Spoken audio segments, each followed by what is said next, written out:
Nutrients versus nutrition. They sound awfully similar, but they're probably the most commonly misunderstood words in reefing.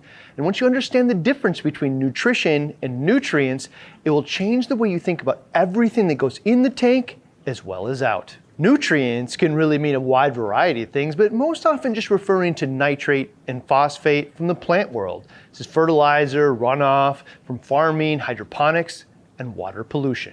Nutrition, however, is food, energy, proteins, and mineral sources that contribute to health, growth, reproduction, and disease resistance with organisms or animals like our corals. There are a couple important distinctions between nutrients and nutrition. The first is every single living organism on the planet requires a source of nutrients, being nitrogen and phosphorus, to survive.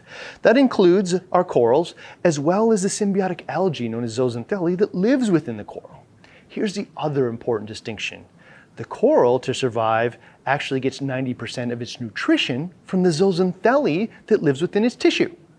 However, the zooxanthellae isn't capable of producing nitrogen and phosphorus out of thin air or providing it directly to the coral. So this is part of that 10% that really matters that the zooxanthellae can't provide. So when I say that, I mean the zooxanthellae isn't directly creating nitrogen and phosphorus or nitrate and phosphate and then passing it on to the coral. However, indirectly, it absolutely is. Indirectly, it's creating energy sources and amino acids that do contain nitrogen and phosphorus and passing that onto the coral. However, the important distinction here is that it's actually the coral that provided it to the zooxanthellae first.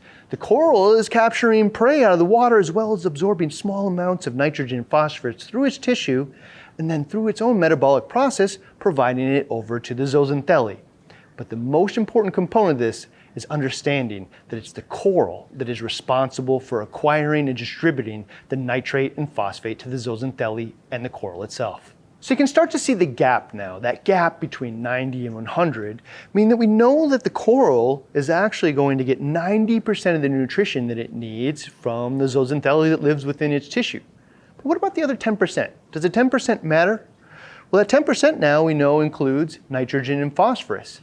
And we also know that every single living organism on the planet requires nitrogen and phosphorus to survive.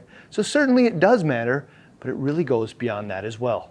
There are things like missing types of amino acids that algae just has a difficult time replicating or can't at all, and promotes healthy tissue production. There are also minerals that often come from prey.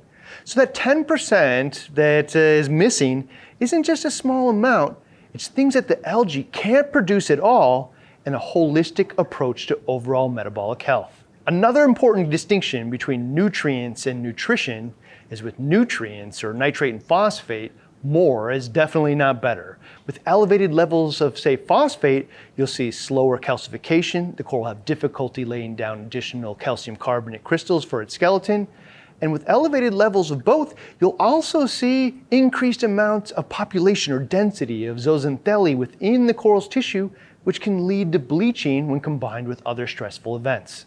So with nutrients, or nitrate and phosphate, the right amount is the right answer. Elevated or unacceptably high nitrate and phosphate in almost any application, including aquaculture, farming, hydroponics, or even just general water quality in the ocean, is all considered polluted water.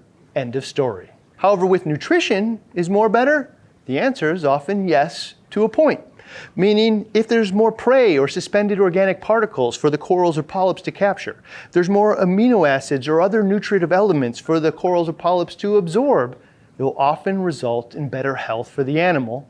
However, I say this to a point because not if it results in polluted water, meaning not that there is too much prey in the water, it's if that prey isn't captured and then degrades down into nitrate and phosphate, which is by definition pollution.